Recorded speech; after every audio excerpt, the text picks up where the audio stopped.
So this was legitimately one of the funniest things that I have ever seen in covering politics. President Trump had a ceremony to honor the Navajo Code Talkers. For those who don't know the Navajo Code Talkers, go watch the Nicolas Cage movie Wind Talkers, which is about the Navajo Code Talkers, a group of Navajo Indians, Native Americans who, during World War II, were used to decode German and Japanese messages because they were just amazingly good at it. And so they were honored at the White House yesterday in a ceremony.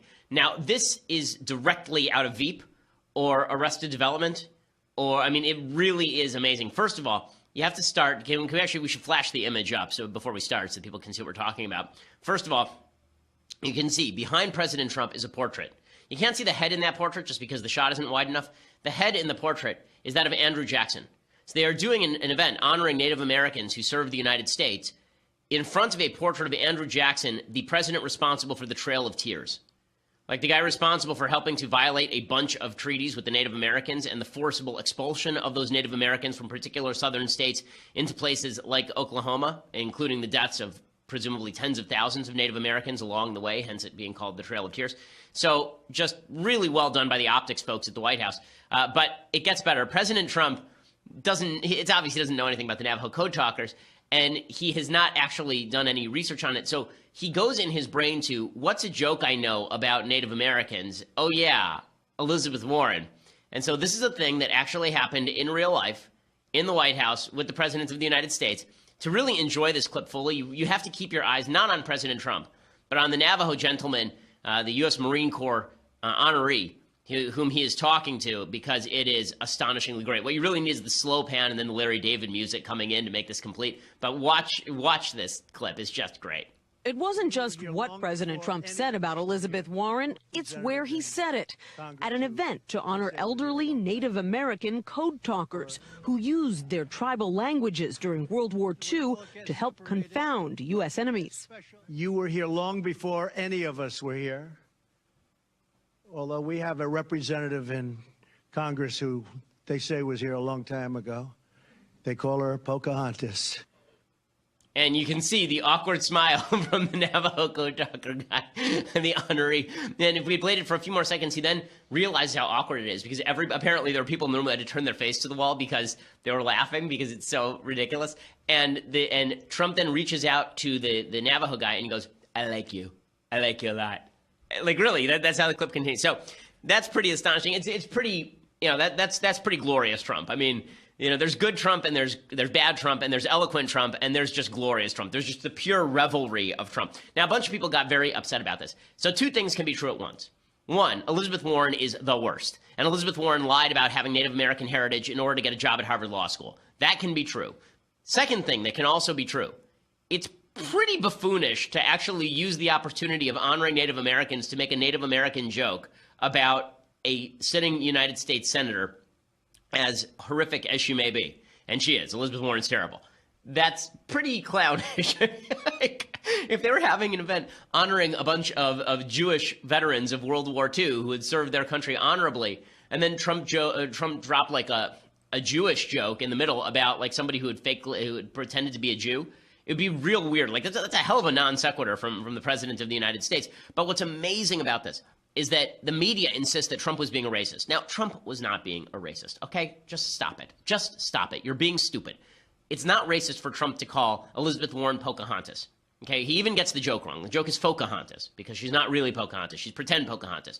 Everyone has been making this joke for several years, really since 2014, I believe, 2014, 2012, maybe even. We've been making this joke about Elizabeth Warren because Elizabeth Warren pretended to be a Native American for her own personal gain. In fact, here was Elizabeth Warren. Do we have tape of Elizabeth Warren talking about her cheekbones? She was specifically asked about, how do you know that you're Native American? This is years ago. And she explained that she knew she was Native American because she had high cheekbones. This is clip number 5. Warren says her great-great-great-grandmother is Cherokee, but genealogists have yet to confirm that.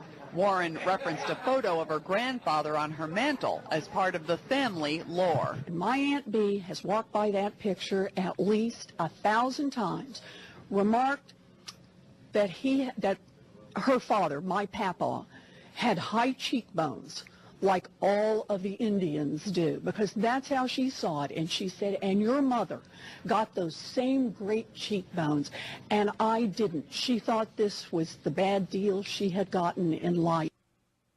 That was Elizabeth Warren's defense of her Native American ancestry, that there was a picture on her mantle with high cheekbones. That's not racist at all. Right? The media are still treating Elizabeth Warren like a legit 2020 contender after she said that she thought that she was Native American because Papa had high cheekbones in a photo, and her grandmother thought that that was not fair. Yeah.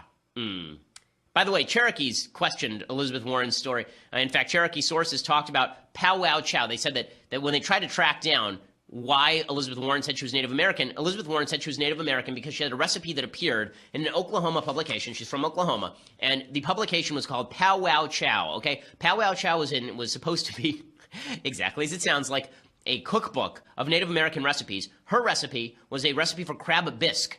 No, I am not kidding. Because obviously this was something the Cherokees did way back when, is they would hunt the crab on the plains of Oklahoma. They would go out there with their bow and arrow and they would hunt the crab. This is how the crab became extinct in Oklahoma. It was because of Pow Wow Chow and crab bisque. It turns out she'd copied the recipe from like Harper's Bazaar or something and then just sent it in to Pow Wow Chow. Native American researchers looked at this, Cherokee researchers. They said, this is not true about Elizabeth Warren at all. Here was a Cherokee researcher talking to Fox News about it several years back. When we first discovered that Elizabeth Warren was claiming to be a Cherokee many years ago, she had published a recipe in a book called Pow Wow Chow. Sure. And I first became aware of her at that time. But this most recent bout has been probably about sometime in April.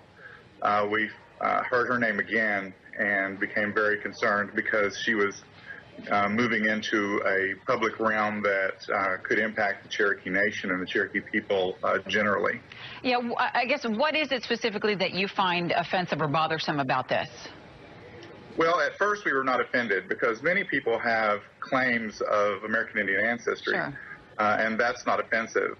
What we found offensive was that whenever we presented her with her genealogy and showed her clearly that she was not a Cherokee Indian and that her family throughout history had never been connected to the Cherokees, she continued to make that claim. And okay, so what is the reason? This story goes back to 2012. So what is the reason why Elizabeth Warren continued to maintain her Cherokee ancestry? Because apparently, according to William Jacobson over at Legal Insurrection, she used that claim in order to get a job at Harvard Law School. She claimed that she was basically a minority, and that's how she got her job at Harvard Law School. This is according to Jacobson on April 30th, 2012. Quote, Democratic Senate candidate Elizabeth Warren has been all over the newspapers the past several days after a revelation that Harvard Law School identified her as a Native American faculty member in the mid-1990s. Warren contends she was unaware of the designation by HLS and that it played no role in her hiring. She asserts her Native American heritage is family lore. Subsequently, David Bernstein discovered that in annual reports by the Association of American Law Schools, Warren was listed as a minority faculty member. Since AALS bases such information solely on what faculty self-reports, the information must have come from Warren herself. So it is not clear, apparently, that she filled out the forms herself, but it's weird. Like, where would they get this information anyway? And HLS claimed that it had nothing to do with her hiring, that she was Native American, but it probably did. They were doing affirmative action hiring at the time. So what is more racist? Trump referring to her as Pocahontas because she faked her Native American ancestry, or Elizabeth Warren faking her Native American ancestry? Well, according to the media, what's truly terrible is that Trump would call her Pocahontas in the first place. So Elizabeth Warren is featured on national media acting with righteous umbrage at the notion that Donald Trump would call her Pocahontas. And then what's weird is when she starts breaking out into colors of the wind. That's the really weird part of this clip. You know, this was supposed to be an event to honor heroes, people who put it all on the line for our country, and people who, because of their incredible work, saved the lives of countless Americans and our allies.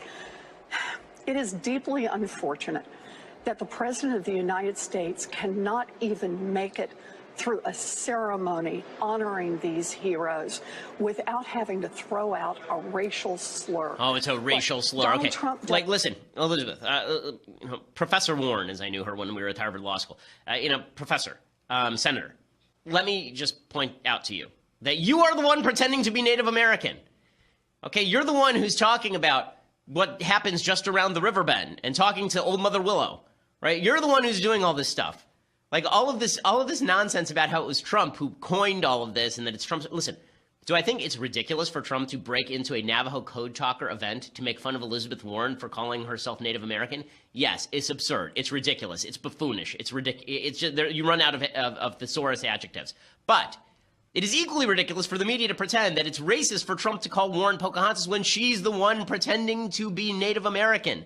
And yet Don Lemon on CNN did exactly that. Oh, it's an attack on people of color. Elizabeth Warren isn't a people of color. Elizabeth Warren is whiter than this piece of paper. Elizabeth Warren is the whitest person in America. Okay, she's whiter than Sean King. Here's Don Lemon trying to turn this into Trump's a racist. Are you racist? I am the least racist person that you have ever met. I am the least racist person. Here's what everyone should know. Just because you say you're not racist doesn't make it so. Especially if you say, do, and defend racist behavior over and over and over again. Okay, so no. Okay, so it's like using the Pocahontas thing as the example is just ridiculous. I was unfortunate enough to be watching CNN yesterday during the Wolf Blitzer hour, and I have to admit that the Wolf Blitzer, his show is amusing to me because virtually all of the show is just Wolf acting really puzzled about life. So that's really fun to watch. Like every time somebody finishes a story, he goes, and that's a very, very important story. And then on to the next story. he's sort of a traffic cop for news. But in any case, Wolf Blitzer has on a full panel, and it's Dana Bash, and it's Chris Chaliza, and I'm trying to remember who the third person was who's there. And they're all just beside themselves. Trump, it's so racist. It's just so derogatory to the office for Trump to do this. Listen, is it unpresidential? Yes. Are you not used to this by now? I mean, President Trump has been the president for nearly a year at this point.